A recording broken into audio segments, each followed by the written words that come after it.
अस्सलाम वालेकुम। Programme works बरक्स में मैं हूं आपकी मेज़बान शाइस्ता शहजाद और आज के शो में बहुत ही इंपॉर्टेंट इशू है, पब्लिक इशू है और सब लोग रोज़मर्रा की ज़िंदगी में उससे सफ़र भी कर रहे हैं, गुजर भी रहे हैं और आजकल इस इशू पर सोशल मीडिया पर और मेन स्ट्रीम मीडिया पर बहुत गुफ्तगू हो रही है। असल मसला है बिजली के बिलों का।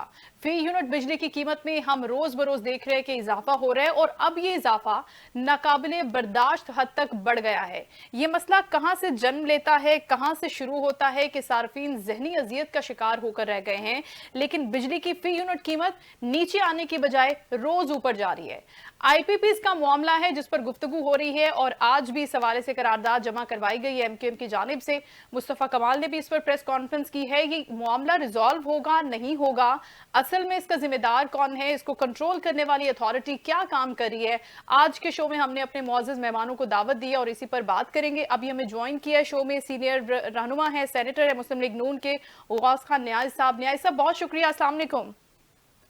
जी वालेकुम सलाम। सर ये मामला तो है बड़ा पुराना आईपीपीज का, लेकिन अभी तक ये रिजॉल्व नहीं हो रहा। कितनी हुकूमतें आई 80 की दहाई से 90 की दहाई से लेकर अब तक, लेकिन हम देखते नहीं हैं कि उस रफ्तार से इस पर काम होता है या उस सीरियसनेस से कोई भी गवर्नमेंट इस पर आकर काम करती है कि एटलीस्ट अवाम को इस अजियत से छुटकारा मिल जाए। सबसे पहले आप बताइएगा कि मुस्लिम लीग नून का मौकिफ क्या है इस पर। देखिए जी, एक मसला है लोड शेडिंग का। कई इलाकों में लोड शेडिंग बहुत ज्यादा हो रही है, उसकी कई वजूहत है। जी और एक है आईपीपीज का। जी आईपीपीज के वो प्लांट हैं जिसपे कोई फॉरेन जो लोग हैं उनकी भी स्टेक्स हैं। उसमें पाकिस्तानी के साथ एक मुश्तरक का जो है एक प्रोजेक्ट शुरू हुए थे और ये शुरू हुए थे 90s की दहाई में। जी उस वक्त जब लोड शेडिंग उस वक्त भी 8-8 10 घंटे होती थी। तो ज़ाहिर सबसे जो सस्ता जो तरीका होता है वो पन बिजली का होता है। ये जो डैम बना के ये पानी से जो बिजली हासिल करते हैं जी वो सबसे होता है। लेकिन उस पे डैम बनाने में 5 से 10 साल लगते हैं। तो इसी भी स्टार्ट उस वक्त पीपल्स पार्टी के दौर में किए गए कि ऑयल से चलने प्लांट लगाए जाएं और उसके बाद फिर उसकी प्रोडक्शन चीजें हो जाए ताकि आर्जी तौर पर लोड शेड में कमी हो। और इन द मीन टाइम जो है वो पन बिजली का ये डैम पे शुरू हो जाए। अच्छा उस वक्त बाद फिर डैम पे काम शुरू नहीं हो सका। दासूद डैम है, काजी भरोसा डैम है, बहुत से डैम है पुरानी तौर पर नीलम हाइड्रो पावर है। उसको ये सारे प्लांट इनके जो प्रोजेक्ट्स थे इनके काम बड़ा स्लो रहा। जी उसमें फिर फौजी हुकूमतों में मशरक के दौर में भी कई माहे फिर आईपीपी दोबारा किए गए ताकि लोड शेडिंग खत्म हो।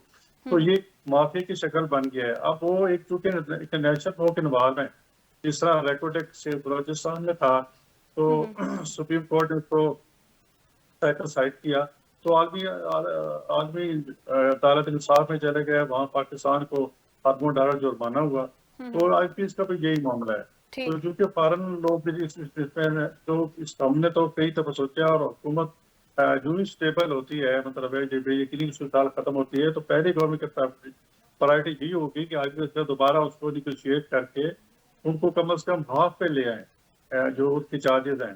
ठीक। वो ज़ाहिर है एग्रीमेंट है कि ना चलेंगे तभी हमने देना है, पैसे तो चलेंगे तो देने हैं हमने आए हुकूमत ने हर सूरत में, लेकिन न्याजी साहब आपकी जमात जो है, हुकूमती जमात इस वक्त जो है, उस वक्त मियां नवाज शरीफ ने मुआहिदे किए थे आईपीपी से, अभी भी मुस्लिम लीग नून की हुकूमत है, तो क्या इन मुआहिदों को खत्म किया जा सकता है? क्योंकि आप कह रहे हैं ना कि रिकंसिलिएशन करेंगे, उनके साथ बैठेंगे और दोबारा से चीजों को रिवाइज करेंगे, कीमतें कम करेंगे, लेकिन क्या ऐसा नहीं हो सकता कि नए लोगों को मौका दिया जाए, नई कंपनियों से मुआहिदे किए जाएं? क्योंकि ये जो कीमतें हैं या ये जो इनकी शराइत हैं, इनको डिसॉल्व कर दिया जाए, क्या ऐसा मुमकिन नहीं है? ऐसा नहीं है। मैंने जैसे पहले कहा कि चूंकि इंटरनेशनल जो लोग हैं उनके भी एक जॉइंट वेंचर हुए हैं तो हम यकतरफा तौर पर नहीं कर सकते। हम कर भी दें तो फिर वो आदमी अदालत इंसाफ में चले जाएंगे। फिर मुल्क की बड़ी सख्ती होती है कि जी देखो जी पाकिस्तान में पहले रेकॉर्डर का मसला हुआ, ये फिर तो पाकिस्तान की परसेप्शन है या फिर वो कॉन्फिडेंस है बाहर से आने वाले लोगों का जो जी इन्वेस्टर जी। है वो बड़ा स्टेक हो जाता है। तो हम उससे निगोशिएट करेंगे और बिल्कुल ठीक है। सेनेटर गौस खान न्याजी साहब फरमा रहे थे कि हम उनके साथ रिकंसिलिएशन करेंगे, दोबारा से बैठेंगे और फिर इस मसले का कोई हल निकालने की कोशिश करेंगे। लेकिन अभी तक जो सिचुएशन है कि अगर ये कीमतें इसी रफ्तार से बढ़ती हैं। लोड शेडिंग के यही आवर्स रहते हैं कि जिस तरह से हम देख रहे हैं कि 17 से 18 घंटे की लोड शेडिंग जारी है मुल्क में और आवाम बेहाल हो जाती है और उसके साथ साथ हम देखते हैं कि बिल भी दुगनी तिगनी जो उसकी कीमत है वो अदा करनी पड़ती है। अभी गौस साहब हमारे साथ हैं तो हम उनसे कनेक्ट करते हैं दोबारा। जी सेनेटर साहब, मुझे अभी इस तरह से आप जो बात कर रहे थे उसको कंटिन्यू कीजिएगा, उसके बाद मैं आपसे सवाल पूछती हूँ। जी जी, तो मेरा कहना है, तो हमारे पास इस वक्त काफी मवाद है कि हम उनके साथ एक बैठ के मसले को हल कर सकते हैं। उसमें ये पहली बात जो है कि प्लांट को 20-20 साल हो गए, 25-25 साल हो गए, 17-18 साल हो गए। जो प्लांट पुराने हो गए उनकी प्रोडक्शन जो है वो सिर्फ 50% तक रह गई है। ठीक तो ठीक। हम कम से कम ये वादा कर सकते हैं कि वो जो हमारा एग्रीमेंट हुआ है या जिसमें टैरिफ तय हुआ है उसको 50% लेस कर दें, सही। ताकि कुछ ना कुछ तो आवाम को रिलीफ दिया जाए। तो इंशाल्लाह जल्दी आज ही वो एक पी इजलास उसमें यही चीज डिस्कस हुई है और इससे कुछ, लेकिन इसमें कुछ टाइम लगेगा। और हमारा ख्याल है कि इंशाल्लाह नवंबर दिसंबर में ठीक। हम इस काबिल हो जाएंगे कि दोबारा करके कम से कम और प्राइसेस बिजली की जो है वो 10 to 20% कम से कम ये कम हो जाएंगे और वक्त के साथ साथ इंशाल्लाह वो और भी वो कम हो जाएंगे, क्योंकि हम दूसरे जो सोर्सेज एनर्जी के विंड वाला है, तो उस पर LNG वाले प्लांट हैं, दूसरे हैं कोयले से चलने वाले प्लांट हैं, थरपार करके अब तो हो गए। अब बीच में देखो नीलम झेलम जो प्रोजेक्ट है ये PTI के दौर में ये मतलब 600 मेगावाट बिजली शुरू हुई, तो उसकी कैपेसिटी 900 थी तो 600 प्रोडक्शन शुरू हो गई। लेकिन उस पर ऐसा फॉल्ट हो गया 2019 में कि उसको बंद करना पड़ा। अब ठीक। देखिए कि 2019 से लेके 23 तक से 24-23 तक उस पर किसी तवज्जो नहीं दी कि ठीक है ये बस बंद पड़ा तो बंद पड़ा। सही, तो उसको नहीं उस देखा। पे तो दोबारा हमने टेकअप किया इंशाल्लाह, उससे बिजली पैदा होगी और फिर हमारे सस्ती बिजली दस्तियाब होगी। तो हमारी हुकूमत की पूरी कोशिश है कि जितना आवाम को जल्दी रिलीफ दिया जाए। लेकिन मैं एक बात जो सच्ची बात है, अभी हमें 1 साल जो है ये करवा फूड पीना पड़ेगा, उसके बाद इंशाल्लाह ऐसा हमारे मसाइल हल होंगे, बिजली आप के ये रेट्स कह रहे भी हैं कि कम 1 होंगे। साल मज़ीद लगेगा, लेकिन न्याज़ी साहब एक चीज़ और भी है जो बड़ी सोशल मीडिया पर सर्कुलेट भी कर रही है, मैंने वेरीफाई नहीं किया लेकिन आपसे ज़ाहिर है उसकी ऑथेंटिसिटी के बारे में पता चलेगा कि शरीफ फैमिली की अपनी भी IPPs है, वहाँ पर काम नहीं हो रहा, बिजली जनरेट नहीं हो रही, लेकिन वहाँ पर अदायगियाँ मुसलसल हो रही हैं। तो इसमें कितनी सदाकत है इन खबरों में, ये जो सर्कुलेट होती हैं सोशल मीडिया पर? शरीफ फैमिली का किसी भी पावर प्लांट में कोई न शेयर है न कोई लेना देना है। हाँ, उनकी फैमिली की 1 या 2 शुगर मिलें जरूर हैं, वो हैं शुगर मिलें हैं, उसको हम मानते हैं। अदरवाइज यही तरीका होता है कि जी एक हमारा सोशल मीडिया इतना तेज है, जो चीज भी हो वो शरीफ शरीफ फैमिली के जिम्मे लगा दो। चीनी की नहीं मिल रही, क्यों बिकती है जी चीनी इससे महंगी हो गई है जी, शरीफ बरादान की मिल जाएगी। पहले तो पोल्ट्री का होगा वो रेट ज्यादा होगा जी, वो जी और इसके हम साथ लोग एक और शफात में चीज भी आप जाएंगे। एडअप कर लें कि अभी जब सोलर एनर्जी की बात हो रही थी कि सोलर पैनल्स और सारा मामला, तो उसको भी कनेक्ट किया जा रहा था, उसको भी साथ ही साथ क्लियर कर दें। नहीं, तो अब हमारा सोलर प्लांट तो नहीं है, सोलर तो सारा इम्पोर्ट होता है ना जी। वो तो हम आवाम को रिलीफ दे रहे हैं कि 400-500 यूनिट जो इस्तेमाल है उनको सब्सिडी उनको फ्री हम दें, ताकि कम से कम घरेलू इस्तेमाल के लोगों हैं उनको वो सहूलत हो। खासतौर सहूलत हो। पर मरीज अपने भी बहुत बड़ा एक इंसेंटिव लिया है और मेरे ख्याल में आवाम को जो है एक रिलीफ मिलेगा और बड़ी सादा सा फॉर्म है, उसके लिए अपने पंजाब बैंक के थ्रू अप्लाई करना है और इंशाल्लाह विदिन कुछ लोगों में तो ये प्रैक्टिकली जहाँ जरूरत है स्कूल्स में तो ये काम शुरू भी हो गया ठीक। कि वहाँ सोलर पैनल लग भी गए। तो इंशाल्लाह पूरे पंजाब में ये लग जाएंगे और 200-500 यूनिट तक ये गवर्नमेंट की पॉलिसी है घरेलू के लिए और इसको कि वो स्टार्ट कब से उनको कर रहे हैं? आपने बोला कि कुछ जगहों पर लग गए हैं, लेकिन ऑल ओवर द पंजाब आप समझते हैं कि इसको एक्सपैंड करना है, तो ये मंसूबा कितनी देर का है और कब तक हम देखेंगे कि इसको एग्जीक्यूट किया जाएगा पूरी तरह?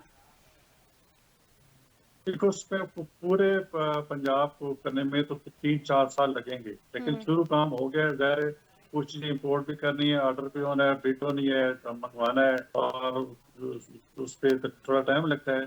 तो उसका स्टेशन में मेरे ख्याल में 3-4 साल हम इंशाल्लाह जो वादे करते हैं वो पूरे करते हैं।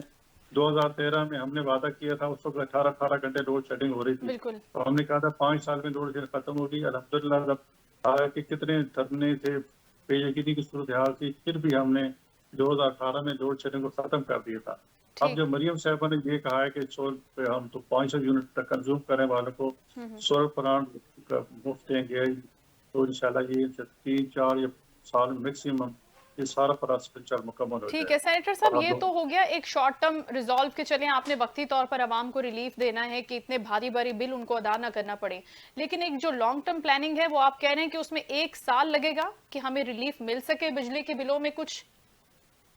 जी, वो सिर्फ वो आईपीपीएस की मैंने बात की है। वो ठीक। आईपीपीएस की, और अब उससे भी कुछ टैरिफ वगैरह कमी हो जाएगी, और दूसरा ये सोलर पे जब लोग आना शुरू हो जाएंगे तो ऑटोमेटिकली रेट जो है वो लेकिन उसके ऊपर भी वो कम हो जाएंगे। टैक्सेशन का मामला होता है ना फिर, कि टैक्स लग जाता है और नेट मीटरिंग की बात करना शुरू कर देते हैं। पहले पहले यही अफवाहें हुई और वही कि जी बजट में टैक्स लग जाएगा, तो लोगों ने जो थोड़ा जो प्लेटें थी वो स्टोर कर ली। अब मतलब है वो जब भी पता चला भी टैक्स नहीं लगा तो उसके रेट और डाउन हो गए। तो ये अफवाहें एक माफियाज होते हैं जो अफवाहें उड़ाते हैं कि जी ये हो जाएगा। हमारे मुल्क में हमेशा आपको पता है कि बेयकीनी की सूरत, कभी सुप्रीम कोर्ट का फैसला आ जाता है, कभी कुछ हो जाता है। लोग फिर जो है ना, जो इन्वेस्टर है वो बड़ा बुज़दिल होता है और वो फिर पीछे हट जाता है। तो बिल्कुल। इस बेयकीनी की वजह से सारा प्रॉब्लम आ रहा है। सारा तो एक साल नुकसान। में इंशाल्लाह गवर्नमेंट बहुत बेहतर आईपीपी से भी डिसीजन हो जाएगी। दूसरा सोलर प्लांट की जो मरियम साहब ने कहा है वो तो तकरीबन 25-30% लोगों तक वो भी पहुंच जाएगा। तो इस तरह में जो है ना इंशाल्लाह आवाम को रिलीफ मिलेगा। और बिल्कुल बाकी ठीक। चीजों महंगाई में भी बहुत कमी होगी इंशाल्लाह, और उसमें भी कमी होगी इंशाल्लाह। चले हम देखते हैं कि जो वक्त सेनेटर गौस मोहम्मद खान साहब हमें दे रहे हैं वही है, उसी पर काम करती है हुकूमत, किस रफ्तार से आगे बढ़ती है। थैंक यू सो मच, आपके वक्त का बहुत शुक्रिया न्याय साहब, आपने वक्त दिया। अभी हम डिस्कस कर रहे हैं ओवरऑल बिलिंग की सिचुएशन पर, आईपीपीएस का मसला, इसके साथ साथ ताजिर बरादरी कितना इफेक्ट हो रही है ये भी हम बात करेंगे, लेकिन प्रोग्राम में अभी वक्त है ब्रेक का, ब्रेक के बाद हाजिर होते हैं।